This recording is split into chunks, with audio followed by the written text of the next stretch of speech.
प्यारे बच्चों, कैसे हैं आप। चलिए अपनी क्लास को स्टार्ट करते हैं। ये 11वीं क्लास का टॉपिक है हमारा और इसमें हम पढ़ रहे थे सर्कुलर मोशन, वृत्तीय गति। कल हमने जो लास्ट क्लास हुई थी हमारी, कल लास्ट क्लास में हमारा वृत्तीय गति तक हो गया था। वृत्तीय गति के अंदर हमने आपको बताया था कोणीय वेग तथा रेखीय वेग में संबंध। शायद लास्ट वाला जो स्केच है हमारा ये हुआ था, कोणीय वेग तथा रेखीय वेग किसे कहते हैं हम। V बराबर आर ओमेगा, एंगुलर मोमेंटम और रेडियल वेलोसिटी V बराबर आर ओमेगा। यहाँ तक हमारा कल हो गया था लास्ट क्लास में। उसके आगे का जो पार्ट्स है हम उसे आज प्रारंभ करते हैं, स्टार्ट करते हैं। तो इसमें पहले है हमारा आज अभिकेंद्र त्वरण। अभिकेंद्र त्वरण देखें, अभिकेंद्र त्वरण। अभिकेंद्र त्वरण, अभिकेंद्र त्वरण क्या होता है। देखिए, त्वरण से मतलब एक्सीलरेशन होता है, ठीक। अभिकेंद्र और अपकेंद्र, अभिकेंद्र क्या है, अपकेंद्र क्या है। सेंट्रिपेटल और सेंट्रीपिटल कहते हैं, सेंट्रिपेटल और सेंट्रीपिटल कहते हैं। तो दो कंडीशन है हमारी। सेंट्रीपिटल कंडीशन कौन सी आएगी, अभिकेंद्र त्वरण। देखिए, जब कोई बॉडी किसी वृत्त के परिधि पर वृत्तीय गति करती है, किसी वृत्त के अराउंड गति करती है, तो चूंकि बॉडी की दिशा लगातार बदल रही है, ये बॉडी हो गई, ये इसके चारों तरफ घूम रही है, ये घूम रही है। मान लीजिए इसका वेग क्या है, v है, इसका वेग भी है। तो प्रत्येक सेकंड में इस बॉडी, चूंकि सर्कुलर मोशन हो रहा है, वृत्तीय गति हो रही है, वृत्तीय गति होने के कारण इसकी दिशा, जो बॉडी यहां से मोशन कर रही है, इसकी दिशा लगातार बदलती रहती है।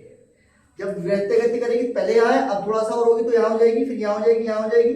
इट मीन्स जो v है उसकी डायरेक्शन बदलती रहती है, दिशा बदलती रहती है। अब दिशा बदलने के कारण जब कोई वस्तु गति करती है, तो गति करने के कारण जब बल लगेगा तो गति करेगी, जब बल लगता है तो बल लगने के कारण वहां त्वरण भी कार्य करता है, बल लगने के कारण त्वरण भी कार्य करता है। तो वस्तु की गतिशीलता के कारण एक त्वरण लगता है। जब कोई वस्तु किसी वृत्त की परिधि के अनुदिश, किसी वृत्त के अनुदिश चारों ओर गति करती है, तो एक त्वरण कार्य करता है जिसकी दिशा बॉडी से सेंटर की ओर होती है, जिसकी दिशा बॉडी से सेंटर की ओर होती है, अभिकेंद्र त्वरण कहलाता है। क्लियर हो गई बात, क्या कह रहे हैं दोबारा समझे। बॉडी आगे की ओर मोशन कर रही है, यहाँ एक्सीलरेशन आगे की ओर हो रहा है, तो इस पे दो त्वरण कार्य करते हैं, दो एक्सीलरेशन लगते हैं, एक अंदर की ओर, एक बाहर की ओर। जो त्वरण अंदर की ओर लगता है उसे कहते हैं अभिकेंद्र त्वरण, जो त्वरण बाहर की ओर लगता है उसे कहते हैं अपकेंद्र त्वरण, ठीक। तो अब ये चूंकि अंदर की ओर कार्य कर रहा है, तो कौन सा त्वरण हो गया हमारा, अभिकेंद्र त्वरण। क्लियर। अब इसके लिए हमें डेरिवेशन फाइंड आउट करना है कि जब बॉडी एक्सीलरेशन कर रही है, वृत्तीय गति कर रही है, तो इसे हम निकालें कैसे, कितना निकल के आएगा हमारा एक्सीलरेशन, उसके लिए हमें डेरिवेशन निकालना है।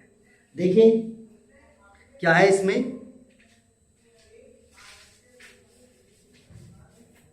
इंपोर्टेंट है, पूछ लिया जाता है अभिकेंद्र त्वरण के लिए व्यंजक, मतलब derivation of centripetal acceleration.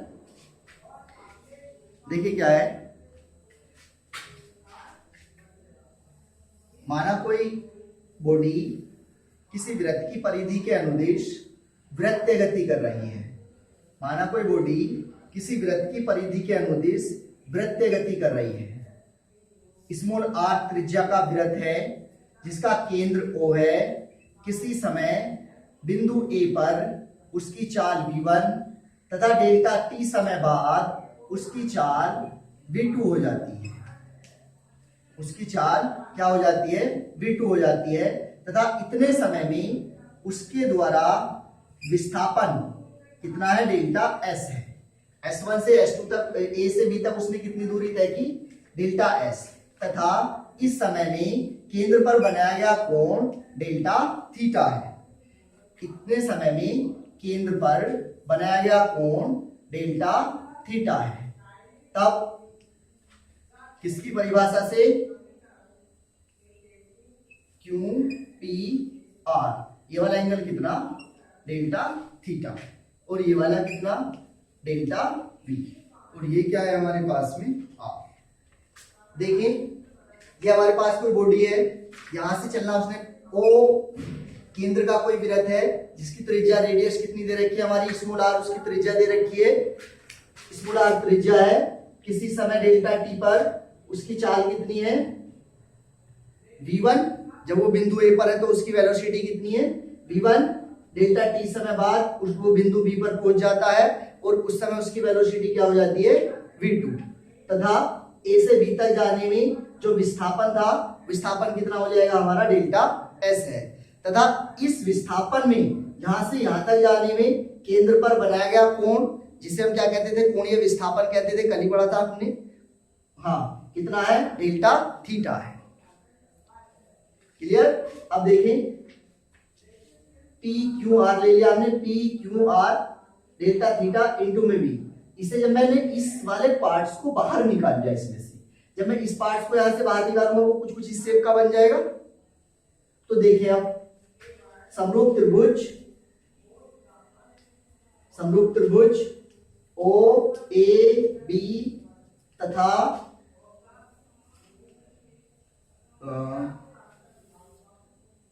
O P Q में, देखिए समरूप त्रिभुज की क्या प्रॉपर्टी होती है, समरूप त्रिभुज, समरूप का मतलब होता है जो समान रूप के हों, जो एक जैसे दिखाई देते हों। जब समरूप त्रिभुज होता है तो उनकी प्रॉपर्टी होती है, देखिए इसमें भी एंगल डेल्टा थीटा बन रहा है अंदर की, और इसमें भी एंगल डेल्टा थीटा बन रहा है, इसकी भी वेलोसिटी डेल्टा वी है, ये v1 v2 है, और इसकी भी हमारी डेल्टा वी आ जाएगी, निकालेंगे जब हम यहां से, तो ये और ये सेम है, इस वाले पार्ट्स को मैंने बस बाहर निकाल दिया है।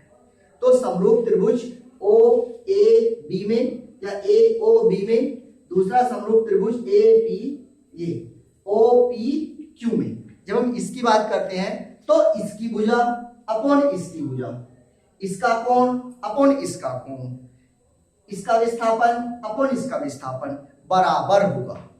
कैसा होगा, बराबर होगा।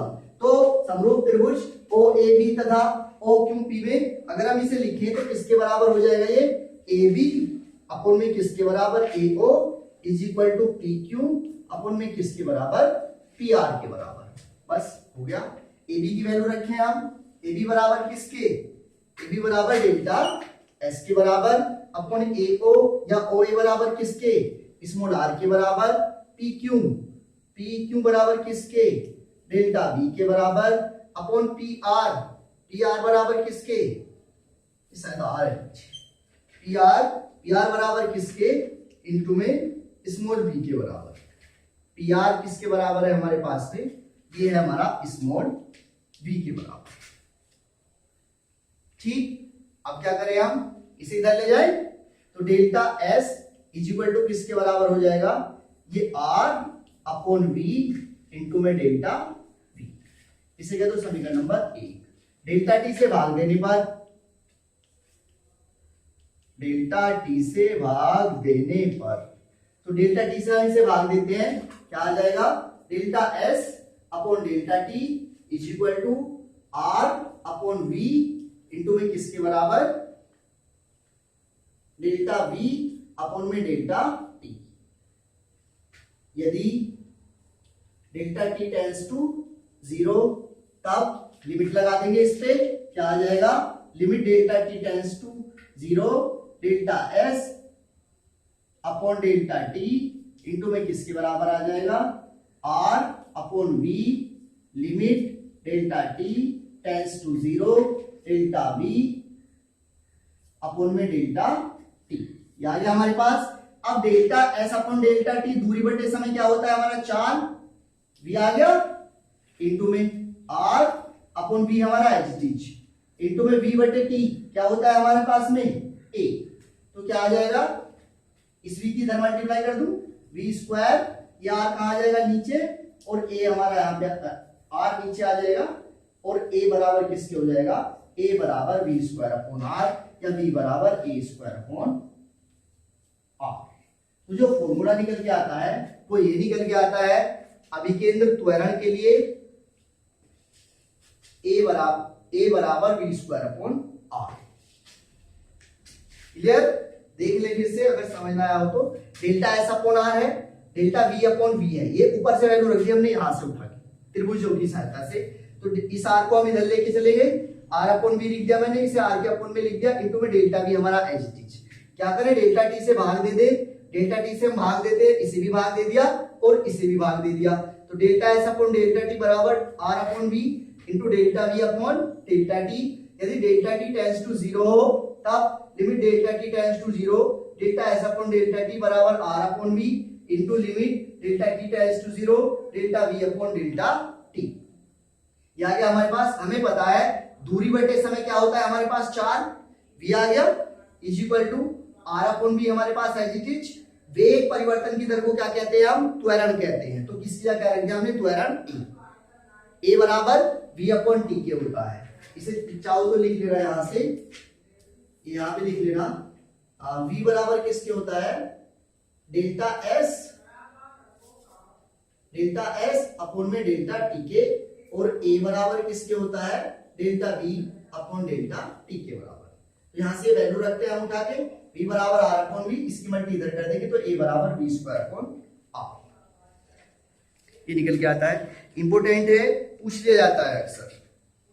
ठीक, ये आ गया यहां तक। और देखिए इसमें कंडीशन, अब और क्या क्या कंडीशन बनती है इसमें।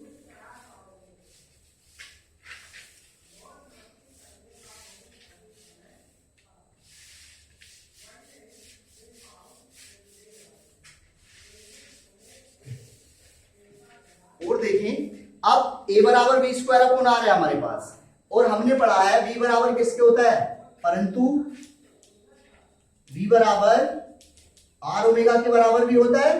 तो वहां से मैं रख दूं वैल्यू a बराबर वी स्क्वायर अपॉन आर में v की जगह क्या रख दूं, आर ओमेगा, और इसका क्या है ये होल स्क्वायर अपॉन में आर। तो क्या बन जाएगा, R square omega square upon R. तो एक आर से एक आर कैंसिल हो गया, तो a बराबर आर ओमेगा स्क्वायर।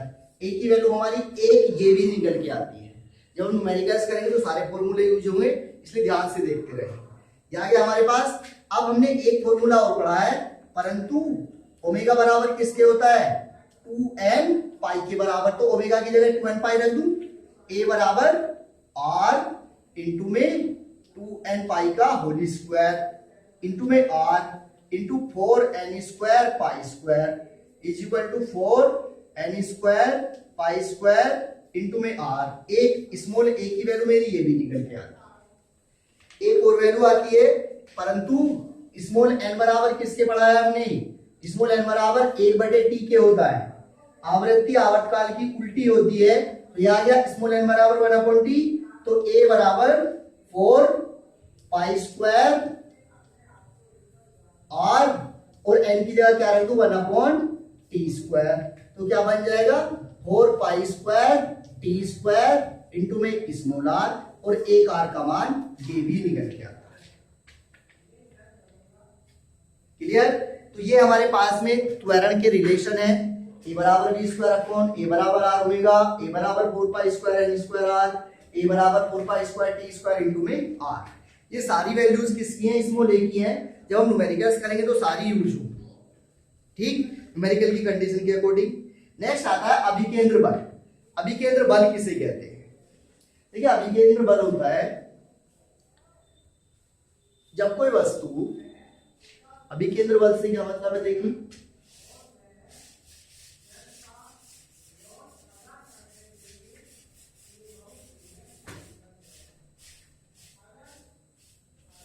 अभिकेंद्र बल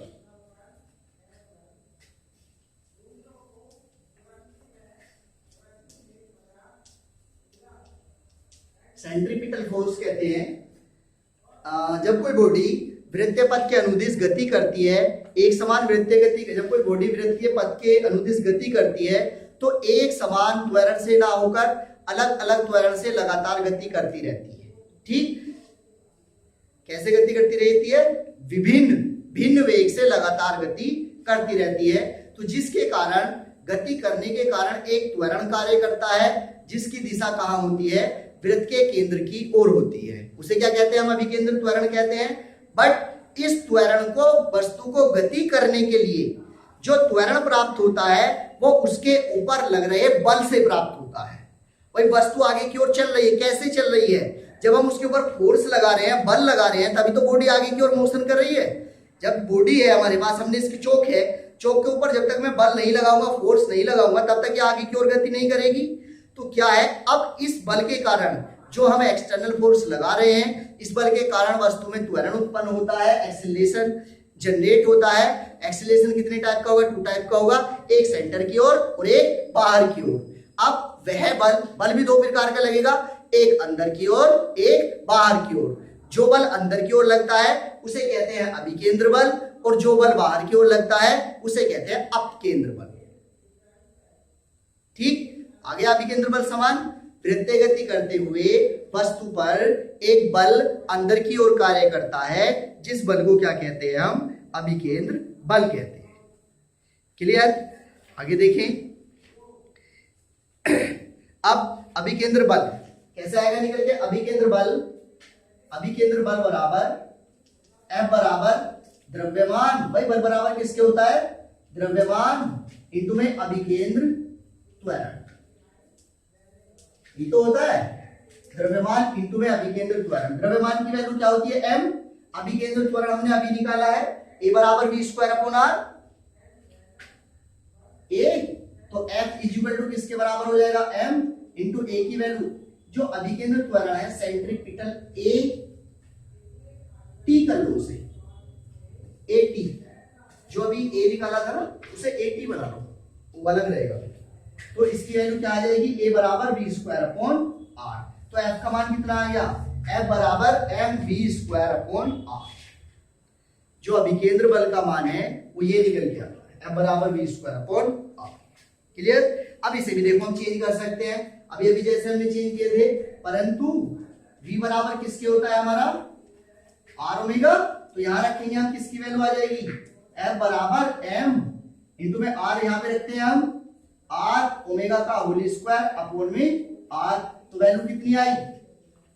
वैल्यू आ गई हमारे पास में f बराबर m r² omega square upon में r। एक r से एक r कैंसिल, तो f is equal to m omega square m omega square m r omega square. ये आ गई हमारे पास में एक वैल्यू निकल के f बराबर m r omega square. Next,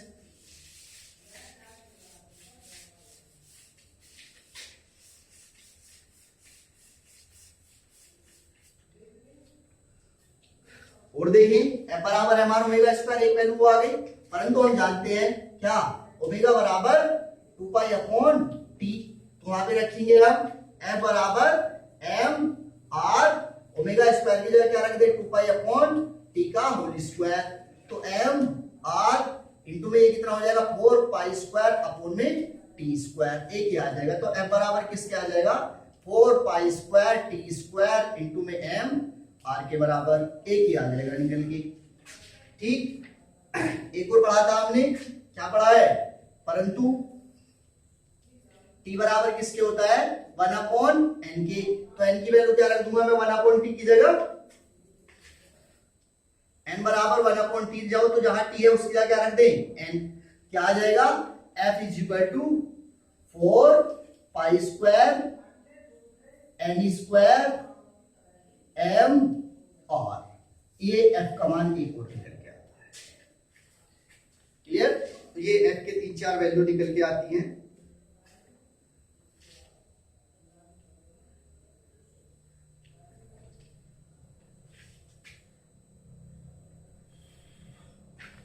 ठीक, अब है अभिकेंद्र बल के एग्जांपल्स।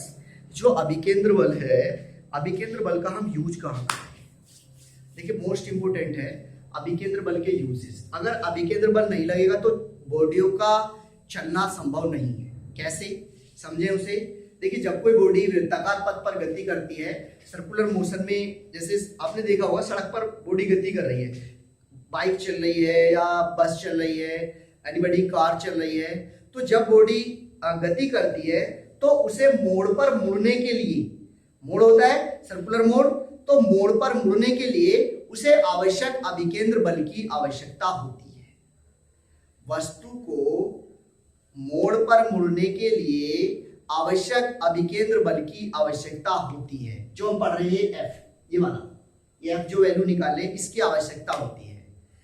ये आवश्यक अभिकेंद्र बल वस्तु को गाड़ी के टायर और सड़क, गाड़ी के टायर और सड़क के बीच लगने वाले फ्रैक्शन से प्राप्त होता है, घर्षण बल से प्राप्त होता है। घर्षण बल हमने पहले पढ़ाया था इससे लेसन, घर्षण बल से प्राप्त होता है। आपने देखा होगा गाड़ी के टायरों में नीचे कुछ छोटे छोटे कट कट से बने हुए होते हैं, मतलब चिकने नहीं होते हैं ना बिल्कुल सटीक, उसके नीचे थोड़े थोड़े या तो कट से बनाए जाते हैं, मतलब उसे प्लेन नहीं बनाया जाता है बिल्कुल।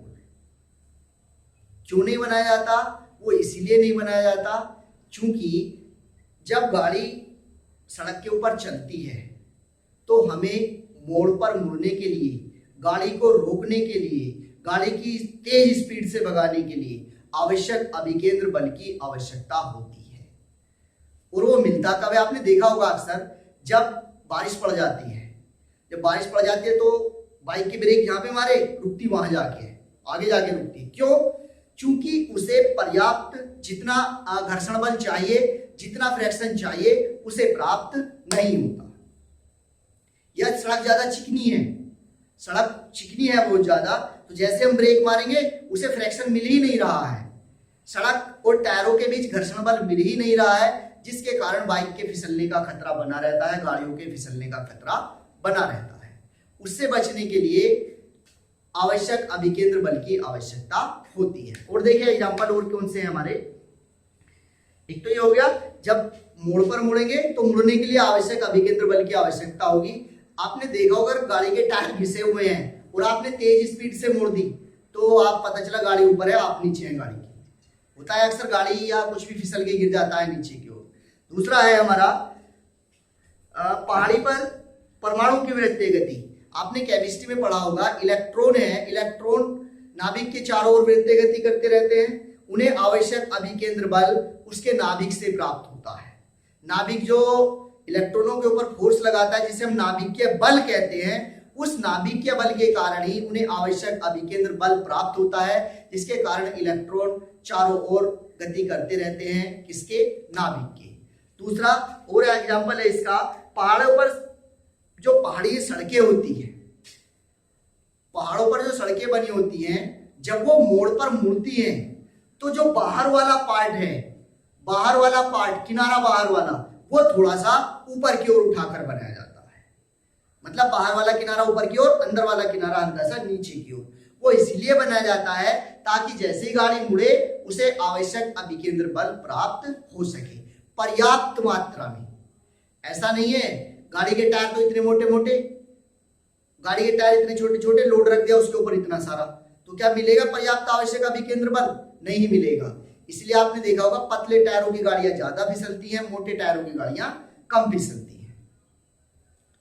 ठीक। और भी देखा होगा लड़कियां अक्सर फिसल के गिर जाती हैं, वो इसीलिए गिर जाती हैं, इतनी ऊंची सैंडल पहनेंगी, आवश्यक अभिकेंद्र बल मिलता नहीं है, वेट ज्यादा, आवश्यक अभिकेंद्र बल कम, तो फिसलने का खतरा बना रहता है। ठीक। और है हमारा मुड़ते समय हवाई जहाज तिरछा हो जाता है।